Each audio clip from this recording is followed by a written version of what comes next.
ৰাভা হাছং যৌথ মঞ্চৰ দখলত 28 নং উত্তৰ বকো গাঁও পঞ্চায়ত।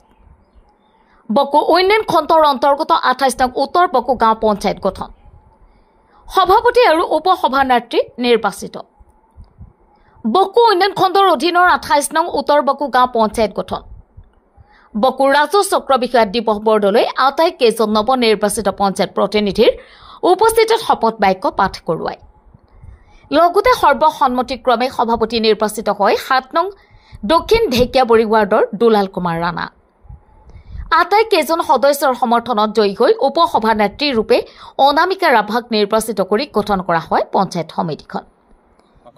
হয়, মই বকো 6 বিধানসভা সমষ্টিৰ অন্তৰ্গত বকো ব্লকৰ অন্তৰ্গত 28 নম্বৰ উত্তৰ বকো গাঁও পঞ্চায়তৰ পৰা 7 নম্বৰ দক্ষিণ ঢেকিয়াৰৰ পৰা মই ৱাৰ্ড মেম্বাৰ হিচাপে নিৰ্বাচন খেলিছিল আৰু নিৰ্বাচনত ৰাইজে মোক জয়ী কৰাইছিল।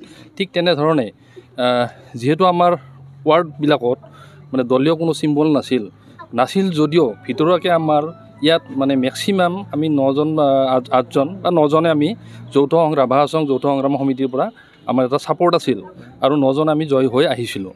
তো আহি পেলাই আজি আমাৰ শপত বাক্য সন্মানীয় SDC ছাৰৰ উপস্থিতিত বকো শপত বাক্য হ'ল আৰু বিনা প্ৰতিদ্বন্দ্বীৰে আমাৰ সভাপতি হিচাপে মোক সকলোৱে বিনা প্ৰতিদ্বন্দ্বী সমৰ্থন কৰিলে আৰু প্ৰস্তাৱো কৰিলে আৰু উপসভানেত্ৰী হিচাপে আমাৰ যৌথ সংগ্ৰাম সমিতি ৰাভা হাছঙৰ অনামিকা ৰাভাক প্ৰস্তাৱ তথা সমৰ্থন কৰি আমি বিনা প্ৰতিদ্বন্দ্বীৰে আজি এই পঞ্চায়তখন দখল কৰিবলৈ সক্ষম হ'লোঁ। আৰু আমাৰ মাজত উপস্থিত আছে আপোনালোকে নিশ্চয় জানে আমাৰ বিভিন্ন ৰাজনৈতিক দলবিলাকৰ আঞ্চলিকেই হওক ৰাষ্ট্ৰীয় হওক তেওঁলোকৰ হাইকমাণ্ড থাকে, কিন্তু আমাৰ হাইকমাণ্ডটো আমি সকলোৱে জানো আমাৰ chief sir Rabha Hasong autonomous কাউন্সিলৰ CEM লংকেশ্বৰ ৰাভা ডাঙৰীয়া আৰু আমাৰ 23 নং খলিয়াকট সমষ্টিৰ বিনা প্ৰতিদ্বন্দ্বীৰে জয় হোৱা সন্মানীয় নগৰমল স্বৰ্গীয়াৰী ডাঙৰীয়া ৰাভা হাছং সাহিত্য শাসিত পৰিষদৰ কাৰ্যবাহী সদস্য আৰু বকো পৰিষদীয় সমষ্টিৰ পৰা একেৰাহে তিনিবাৰ বিজয়ী হোৱা সন্মানীয় সুমিত ৰাভা ডাঙৰীয়া আমাৰ মাজত উপস্থিত আছিল।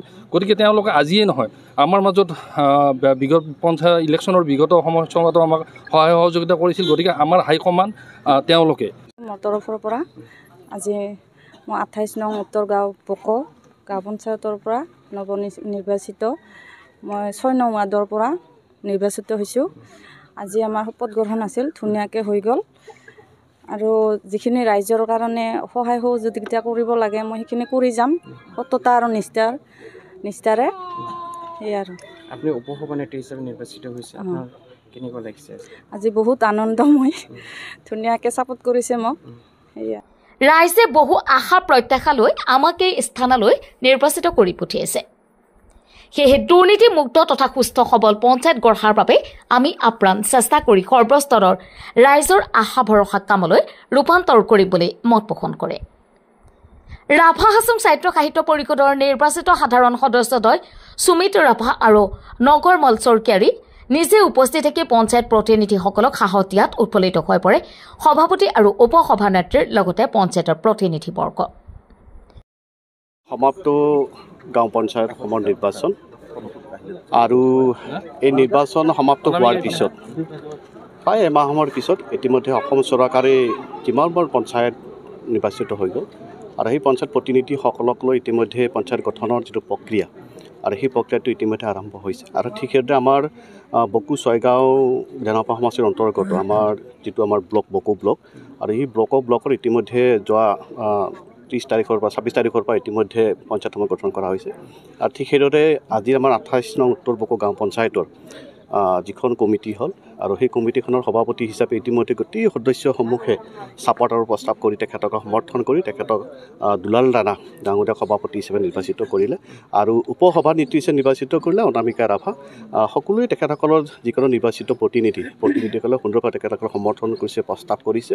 আৰু আমি ৰাভা হাছং যৌথ মঞ্চ বা যৌথ সংগ্ৰাম সমিতিৰ পৰা আমি যোৱা 5টা বছৰৰ এই পঞ্চায়তখন আমি একক সংখ্যাগৰিষ্ঠভাৱে দখল কৰিছিলোঁ আৰু ৰাইজক আমি প্ৰতিশ্ৰুতি প্ৰদান কৰিছিলোঁ যে এখন দুৰ্নীতিপৰায়ণ মুক্ত বা এখন সুস্থ মানে পঞ্চায়ত বা এখন ভাল পঞ্চায়ত গঠন কৰিবৰ কাৰণে আৰু সেই পঞ্চায়ত প্ৰতিনিধিসকলে ৰাইজৰ আৱেগ অনুভূতি ৰাইজৰ সমস্যা বহুত আছে আৰু এই সমস্যাবিলাক এনেও একেবাৰতে সমাধান কেতিয়াও কোনেও কৰিব নোৱাৰে, কিন্তু পৰ্যায়ক্ৰমে যোৱা 5টা বছৰ আমাৰ নিৰ্বাচিত প্ৰতিনিধিসকলে যিখিনি কৰিলে আৰু যিখিনি ৰৈ গ'ল আৰু সেই ৰৈ যোৱা কামখিনি যাতে আমাৰ নৱনিৰ্বাচিত যিসকল প্ৰতিনিধি সেই প্ৰতিনিধিসকলে গ্ৰাম সভাৰ জৰিয়তে আলাপ আলোচনাৰ জৰিয়তে তেখেতসকলে যাতে কোনো ধৰণৰ ৰাইজৰ অভাৱ অভিযোগবিলাক কোনো ধৰণৰ ত্ৰুটি বিচ্যুতি নকৰে, যিখিনি পাৰে তেখেতসকলে সুন্দৰভাৱে কৰিব।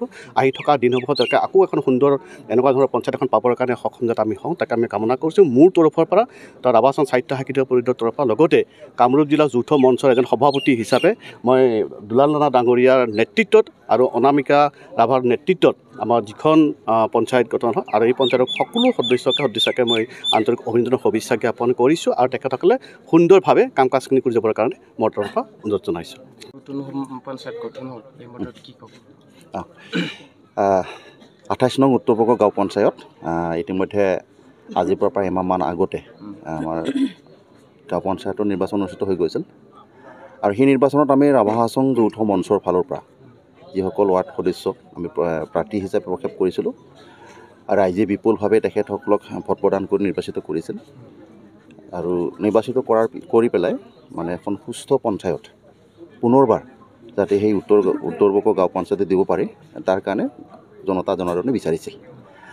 আৰু আমি এই কথাখিনিও ক'ব পাৰোঁ একেলগে যে যোৱা যিটো পঞ্চায়ত আছিলে সেই পঞ্চায়ততো আমি এই পঞ্চায়তখন লৈছিলোঁ, আমাৰ সভাপতি আছিলে আৰু সভাপতি নিৰ্বাচন আমাৰ ফালৰ পৰাই কৰা হৈছিল ৰাইজৰ সহযোগত আৰু সেই পঞ্চায়তৰ সময়তো কিছু নিশ্চয় আমাৰ ফালৰ পৰা কৰা হৈছিল কাম, কিছু হয়তো কৰিব পৰা নাছিল। কিন্তু আমাৰ কামৰ নমুনাটো দেখি পেলাই আগন্তুক পঞ্চায়ত এই পঞ্চায়তত ৰাইজে আমাকে সমৰ্থন কৰিছিল যে ৰাভাহাচং যৌথ মঞ্চই নিজৰ মজিয়াত গোটেই কথাবোৰ জনসাধাৰণৰ কল্যাণৰ কাৰণে কিছু কথা পাতে আৰু সেই কথাবিলাক সিদ্ধান্ত আকাৰে আমাৰ যি পৰ্যায়লৈকে আমাৰ ক্ষমতাধাৰী মানুহসকল থাকে, ব্যক্তিসকল থাকে, তেখেতসকলে তাক নিৰ্দেশনা হিচাপে পঠাই দিয়া যায় আৰু সেই হিচাপতে আমাৰ প্ৰতিজন কাৰ্যকৰ্তাই নিজৰ নিজৰ কাম কাজসমূহ কৰে। এইটো অকল নিৰ্বাচিত প্ৰতিনিধিবিলাকেই নহয়, আমাৰ যৌথ মঞ্চৰ লগত যিসকল কৰ্মকৰ্তা জড়িত আছে তেখেতসকলৰ ৰাইজৰ ওচৰত দায়বদ্ধ। আৰু যিহেতু আজি এটা সুন্দৰ বাতাবৰণৰ মাজত আমাৰ এই উত্তৰ বগৰ গাঁও পঞ্চায়তখন গঠন হ'ল, আমাৰ সমুদায় 9জন মেম্বাৰ্ছ আছিল, 9জন মেম্বাৰ্ছৰ মাজত কোনো ধৰণৰ কোনো বিসম্বাদ নাহিলে সমিলমিলভাৱে আনএনিমাছলি এটা সিদ্ধান্ত লৈ পেলাই প্ৰেছিডেণ্ট আৰু ভাইচ প্ৰেছিডেণ্ট আমাৰ নিৰ্বাচিত কৰিলে।